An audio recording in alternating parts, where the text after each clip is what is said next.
찬양이 은혜가 있습니다. 근데 듣다 보니까요, 우리 교회 성가대 찬양보다는 좀 못한 것 같아요. 인터넷 올릴 정도면 자신 있어 올리거든요.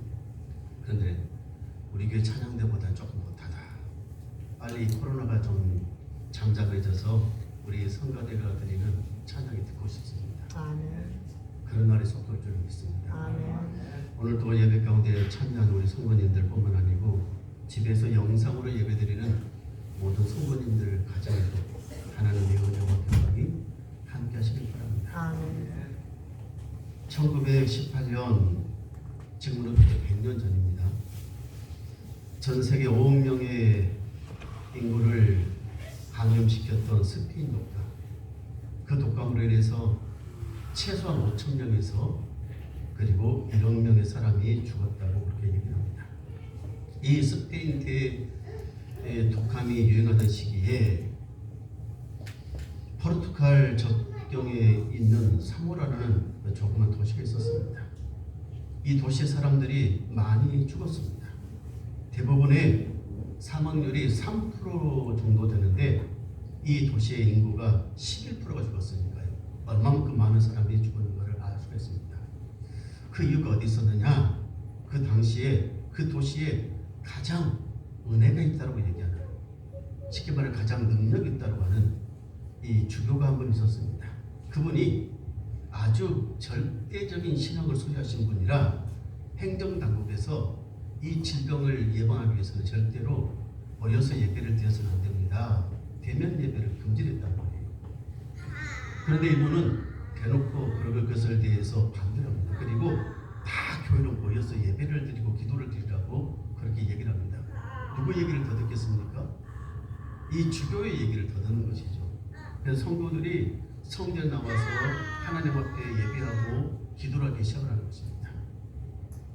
병도 하나님이 주시는 것이고 이 병을 치료하신 분도 하나님이시고 그 말씀 맞지요. 그런데 이 질병을 분명히 우리가 하나님 앞에 모여서 기도하고 예배드리고 하나님 앞에 부르짖으면은 이 질병이 속지 사라지고 다 고침받는다고 교회 와서 예배드리고 기도하라고 얘기하니까 사람들이 다 교회로 몰려들었고, 그리고 많은 사람들이 교회로 예배에 몰려들었다가 그만 감염되고 많은 사람이 죽어갔다는 그런 얘기입니다. 지금 우리는 사회적 거리두기를 지금 계속해서 시행하고 있습니다.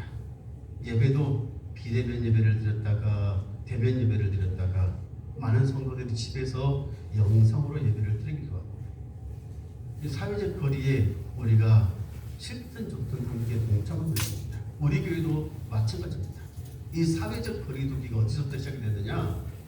미국에서부터 시작이 됐습니다. 100년 전에 이 스페인 독감이 유행했을 때 미국의 교회들이 예배를 잠시 중단하고 집에서 예배를 드리고 가정 예배를 드리고 하면서 이 사회적 거리두기가 실행이 됐던 것입니다.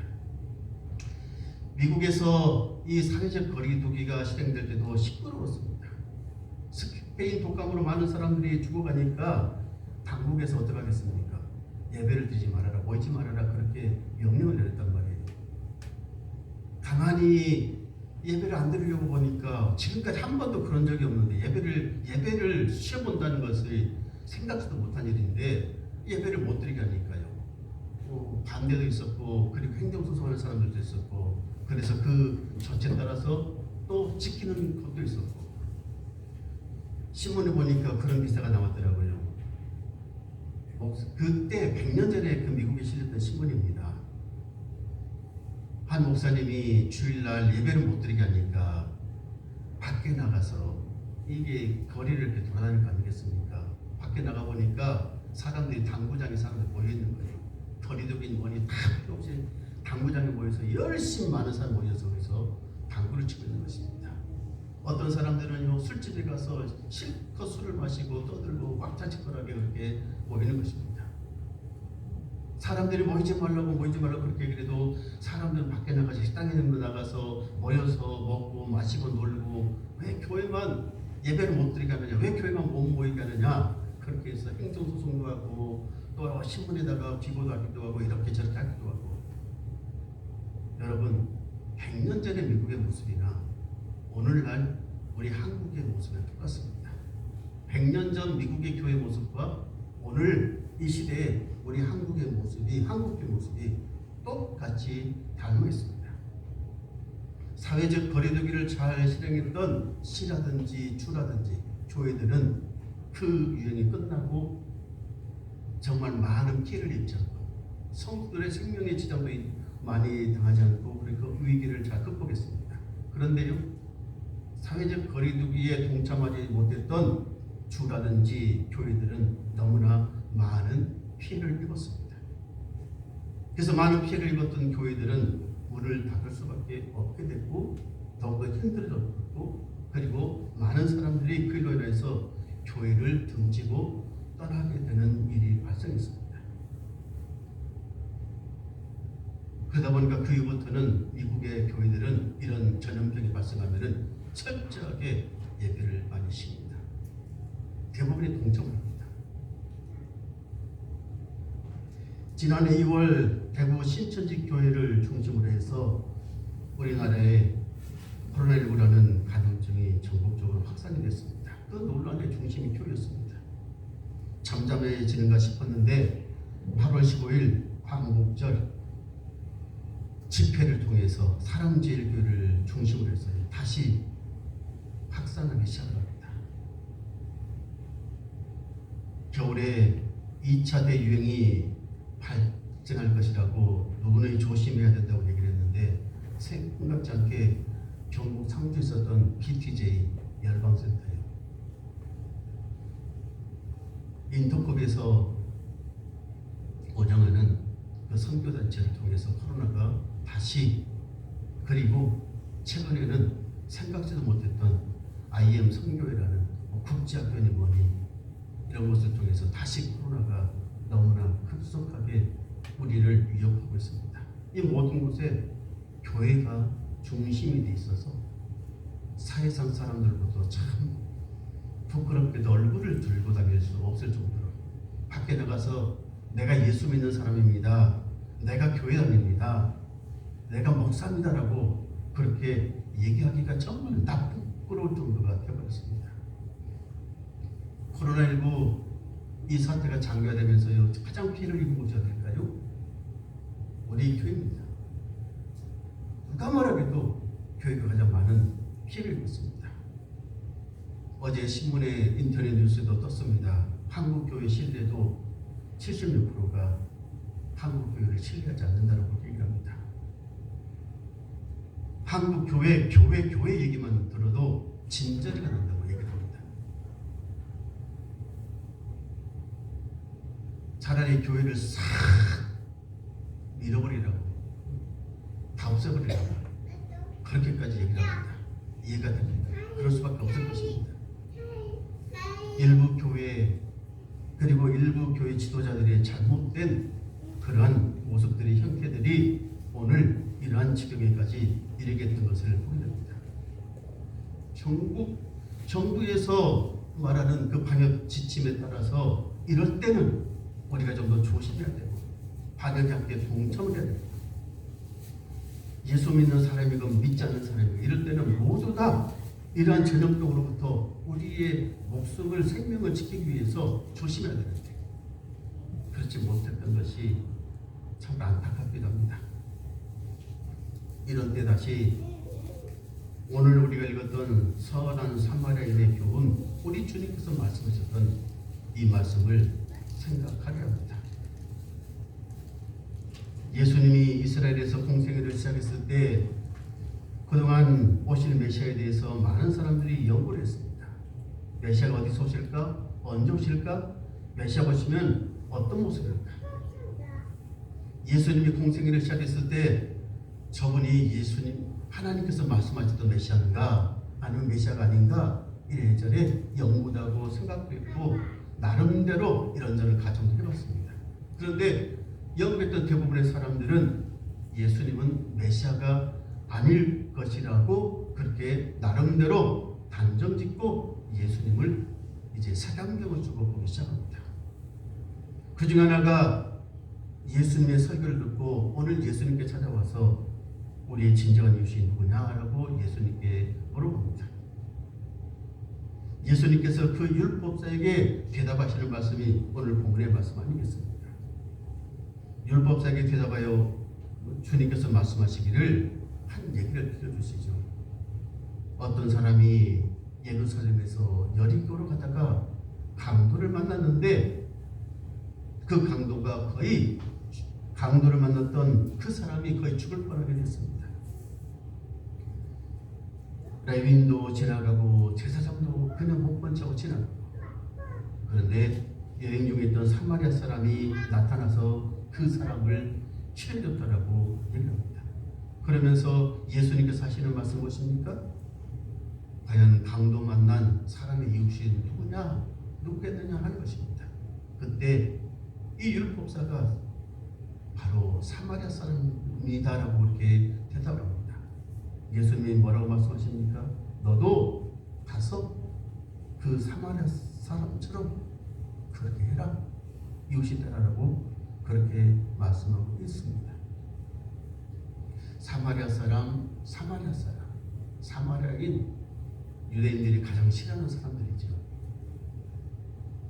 이유는 역사적인 여러 가지 이유도 있지만은 그것까지 다 이 시간에 얘기할 건 없지만 어쨌든 유대인들이 가장 싫어하는, 돼지나 개처럼 싫어하는, 그렇게 취급하는 사마리아 사람이 가장 선한 이웃이었고, 주님께서 그 사람을 칭찬해 주는 것을 보면서요.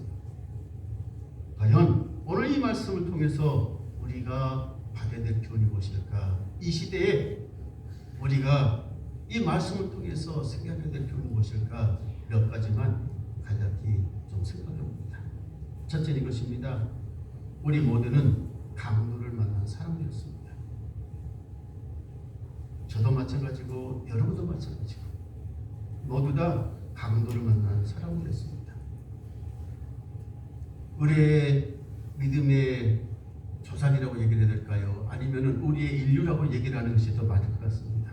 아담과 하와가 하나님 앞에 범죄하고, 그리고 에덴 동산에서 쫓겨나고 마귀의 유혹에 받아서 그때서부터 그들은 강도를 만났습니다. 오늘 우리도 마찬가지입니다. 강도를 만났습니다. 이 세상에 살아가면서 죄 때문에 마귀의 유혹을 받고 죽을 수밖에 없는 우리, 그런 강도 만난 우리, 그런 우리를 선한 사마리아인 대신 예수님께서 오셔서 십자가의 사랑으로 구원의 은혜로 우리를 구원해 주셨습니다. 우리에게 하나님 나라의 아름다운 덕을 선전할 수 있는 제사장의 옷을 입혀주셨고, 하나님 자녀의 일꾼으로 삼아주셨고, 천국의 영생을 우리에게 선물로 주셨습니다. 주님 오시면 우리는 주님과 함께 부활의 영광을 함께 누리게 될 것입니다. 우리는 이러한 은혜를, 이러한 축복을 다 받아들였습니다. 강도 만나서 죽을 수밖에 없었던 우리가 예수님의 은혜로 이런 큰 은혜를 받는 사람이 되는 것입니다. 함께 예배드리는 사랑하는 성도 여러분이요, 우리는 항상 이것을 잊어서는 안 되거든요. 나도 강도 만난 사람입니다. 나도 죽을 수밖에 없는 그런 인생입니다. 그런데 이런 큰 은혜를 내가 입었구나, 큰 은혜를 받았구나. 왜 우리에게 이런 은혜를 주셨겠습니까? 왜 우리에게 이런 큰 복을 주셨겠습니까? 우리로 하여금 이 땅에서 강도 만나서 죽어가는 우리의 이웃들에게 이 은혜를 전파하라고, 이 은혜를 나눠주라고, 이 사랑을 나눠주라고 먼저 우리를 그렇게 불러주셨고, 우리 그 은혜를 베푸시던 것입니다. 하나님께서 은혜를 받은 사람들은 하나님께 받은 그 은혜를 베풀면서 갚으면서 살아가야 하는 것입니다. 오늘 본문에 나와 있는 강도 만났던 그 사람을 지나쳐버렸던 제사장, 레위인 모두 다 하나님으로부터 특별한 은혜를 받은 사람들이었습니다. 아무나 제사장이 될 수가 없습니다. 아무나 레위인이 될 수가 없습니다. 특별한 은혜와 특별한 혜택을 받지 않으면 이러한 일을 감당할 수가 없습니다. 제사장이 해야 될 일은 무엇인데요? 하나님의 성전에 들어가서 죄인들의 죄를 속해달라고 제사 드리는 것, 예배 드리는 것, 그게 제사장이 해야 될 일 아니겠습니까? 레위인이 해야 되는 것은 무엇인데요? 성전에서 제사장이 제사를 잘 드릴 수 있도록 도와주는 역할을 하는 것이 바로 레위인들입니다. 성전을 깨끗하게 지키는 것, 성전을 보호하는 것, 그 모든 것들이 레위인들이 하는 일입니다. 하나님 앞에 특별히 은혜 받은 사람들이 하는 일입니다. 그래서 이들은 이스라엘 백성들에게 존경을 받고 그리고 늘 부러움의 대상이 됐던 사람들입니다. 특별한 은혜를 받아서 특권을 가지고 있는 사람들입니다. 그와 같이 우리도 하나님 앞에, 저와 여러분도 하나님 앞에 이렇게 하나님의 나라의 아름다운 덕을 선전할 제사장으로, 왕같은 제사장으로 부름받은, 하나님의 자녀로 부름받은 특별한 은혜를 받은 사람들입니다. 우리에게 그런 은혜를 주셨다고요. 늘 이것을 잊지 않고 우리가 살아야 되는 것입니다. 함께 예배드리는 사랑하는 성도 여러분이요, 오늘 이 말씀을 다시 한번 생각하면서 감동 만나서 죽을 수밖에 없었던 나를 하나님 나라의 특별한 사람으로, 특별한 나라의 제사장으로 삼아주신 그 은혜 늘 기억하고 감사하면서 살아가는 오늘 하루와 이 한 주간이 되시길 주의 이름으로 축원합니다. 두 번째로, 우리는 그런 특별한 은혜를 입은 우리는 이제 강도 만난 이웃들에게 이 은혜를 전해야 됩니다. 이 사랑을 나누어 줘야 됩니다. 주님은 율법사에게 뭐라고 얘기합니까? 너도 가서 이와 같이 하라고 그렇게 말씀합니다. 가만히 생각해 보면 사마리아인이 강도 만난 자를 도와줄 필요가 없습니다. 강도 만난 사람 누구였는데요? 예루살렘에서 성전에서 제사를 드리고 자기 여리고로 가는 사람이었습니다. 특별하게 특권의식에 살았던 그런 사람들이란 말입니다. 자신을 한 번도 사람 해주지를 않았고 한 번도 자기를 대우해주지 않았던, 혹시 사마리아 사람이 그곳에서 그렇게 강도 만나서 죽게 됐더라면 지금 강도 만나서 죽게 된 이 사람도 사마리아 이 사람을 도와줬을까요? 그렇지 않을 수도 있었을 것입니다. 그런데 이 사람은 하나님께 큰 사랑을 받지도 않았지만 그렇게 특별한 그런 취급도 받지 않지만은 오늘 강도 만난 그 이웃에게 무한한 사랑을, 정말 끝없는 사랑을 보여주는 것을 보여줍니다. 함께 예배드리는 사랑하는 성도 여러분이요, 오늘 우리는 우리 주변에 강도 만난 우리 이웃들을 보게 됩니다. 코로나19라는 강도를 만난 우리 이웃들을 보게 됩니다. 생명의 위협을 느끼고 재산상의 손해를 보고 가정도 그리고 직장도 모든 삶에 있어서 모든 것들을 다 빼앗겨버리고 살아가는 우리 이웃들을 봅니다. 그런 우리 이웃들에게 우리가 어떻게 되겠습니까? 어떤 모습으로 보여야 되겠습니까? 그런데 오늘 우리는 그들에게 있어서 좋은 이웃이 되지 못하고 있습니다. 이 땅에 많은 교회가, 이 땅에 많은 예수 믿는 사람들이 좋은 이웃이 되지 못하고 선한 사마리아인이 되지 못하고 오히려 강도가 되세요. 이웃들의 생명을 빼앗고 재산을 빼앗고 그들의 기본적으로 누려야 될 가장 중요한 삶의 자유마저도, 일상마저도 빼앗고 마는 그러한 강도가 되고 말았습니다.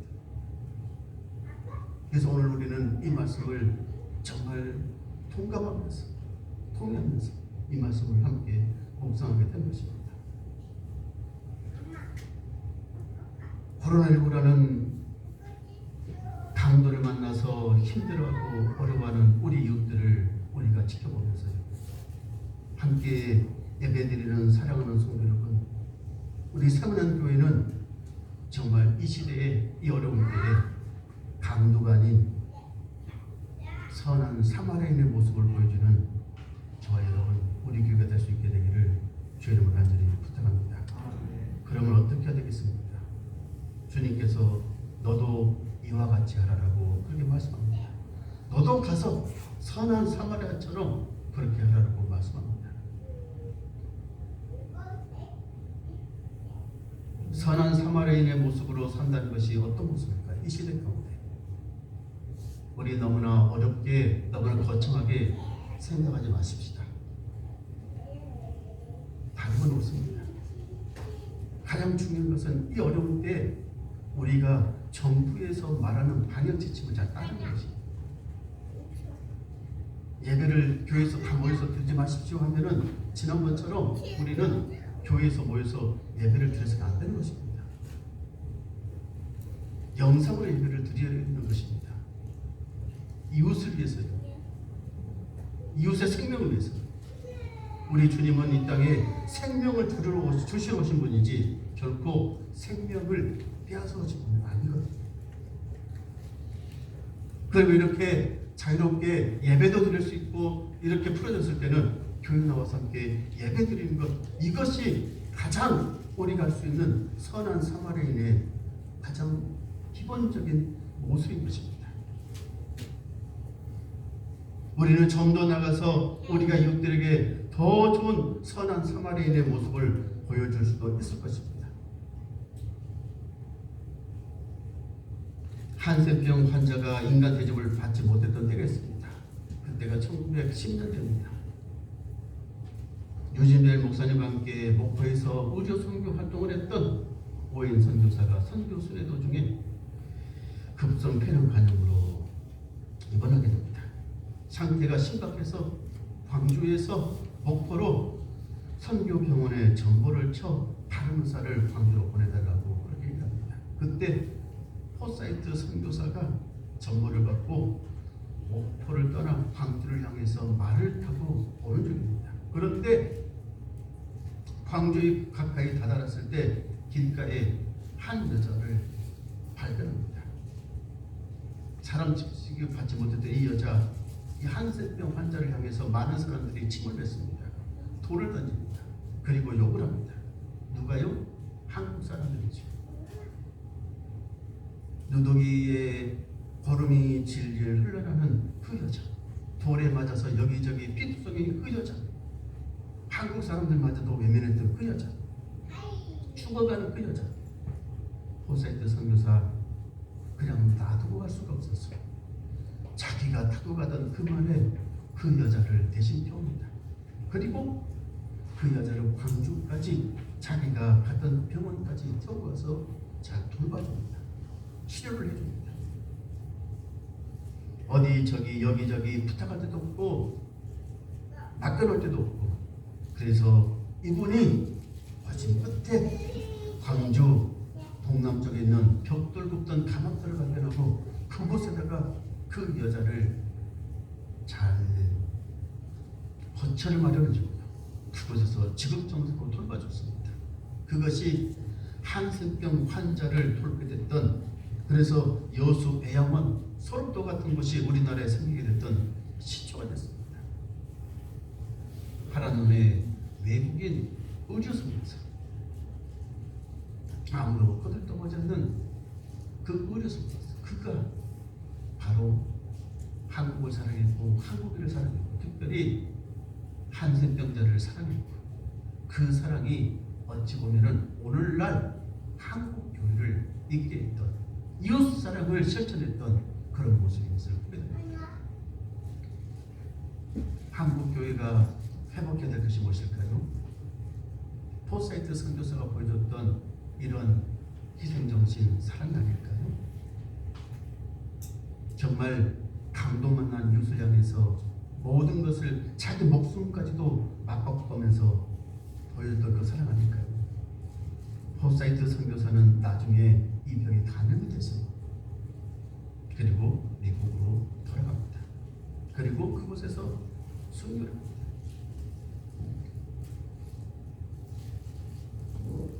이 시대의 교회를 향해서 세상 사람들이 선한 사마리아인이다라고 그렇게 욕을 합니다. 선한 사마리아인의 모습으로 우리에게 있어달라고 그렇게 욕을 합니다. 함께 예배드리는 사랑하는 성도 여러분요, 오늘은 참으로 마음도 무겁습니다. 교회가 힘들고 어려운 때, 정말 힘들고 어려운 때를 맞이하면서 어떻게 해야 이 위기를 극복하고 다시 교회가 하나님의 영광을 나타낼 수 있을까? 다른 모습이 아닐 것입니다. 포사이트 선교사가 보여줬던 그 사랑, 그 희생, 그 헌신, 선한 사마리아인이 보여줬던 이 사랑, 이 헌신, 이것이 오늘 우리들에게 보여주는 모습일 것입니다. 예수님이 우리에게 오셔서 자기의 목숨을 내어주시면서 우리에게 선한 사마리아인이 되었던 것처럼 이 시대에 강도 만나서 힘들어하고 어려워하는 모든 이 땅의 우리 형제들 위해서, 우리 이웃들 위해서 우리는 함께 가해자인 강도가 아닌 선한 이웃의 모습으로 늘 세워져가는 우리 교회 저와 여러분 될 수 있기를 다시 한번 주님의 이름으로 간절히 부탁합니다. 하나님 아버지, 선한 사마리아인이 바라고 선한 사마리아인처럼 그렇게 하라고 주님께서 말씀하십니다. 이 세상을 향해서, 이 시대를 향해서 우리 교회가 나갈 길이 어떻게 있습니까? 주님, 우리도 선한 사마리아인처럼 코로나19라는 강도를 만난 우리 이웃들에게 선한 모습을 보여줄 수 있도록 은혜 베풀어 주시옵소서. 예수님 이름으로 기도합니다. 아멘. 다 같이 자리에 일어나셔서 찬송가 218장 찬송합니다.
보혜사 성령님의 충만하십니다.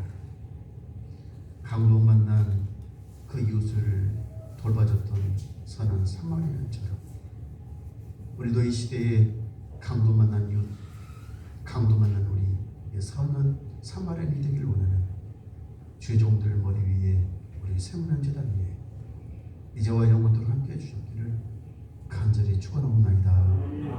아멘.